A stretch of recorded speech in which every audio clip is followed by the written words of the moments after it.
मित्रांनो, मी डॉक्टर अभिजित पाठक, स्वास्थ्य hospital medical research centre नगर याच्या माध्यमातून आज तुमच्याशी संवाद साधतोय। आजकाल जीबीएस म्हणजे गुलियन बारी सिंड्रोम या आजाराची बरीच चर्चा आपण ऐकिवात आहे।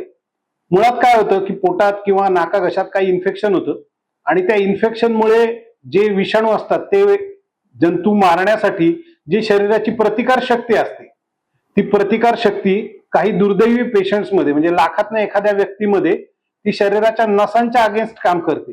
त्याच्यामुळे शरीराच्या नसा म्हणजे नर्व्ह ज्याला आपण म्हणतो त्या खराब होतात आणि त्याच्यामुळे हातातली पायात ताकद जाते, पायातली ताकद जाते, कधी कधी बोलण्यातली ताकद जाते, श्वास घ्यायला त्रास होतो आणि कधी कधी अशा प्रकारचे रुग्ण व्हेंटिलेटरवर पण जाऊ शकतात।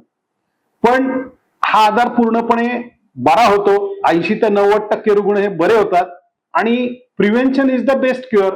कारण हा आजार पाण्यातनं होत असल्यामुळे पाणी निर्जंतुक करून जर आपण घेतलं तर हा आजार टाळण्यासाठी अतिशय चांगली मदत होईल। त्यामुळे काळजी करू नका, काळजी घ्या। स्वस्थ आणि निरोगी आयुष्यासाठी स्वास्थ्य हॉस्पिटल तर्फे तुम्हाला खूप खूप शुभेच्छा।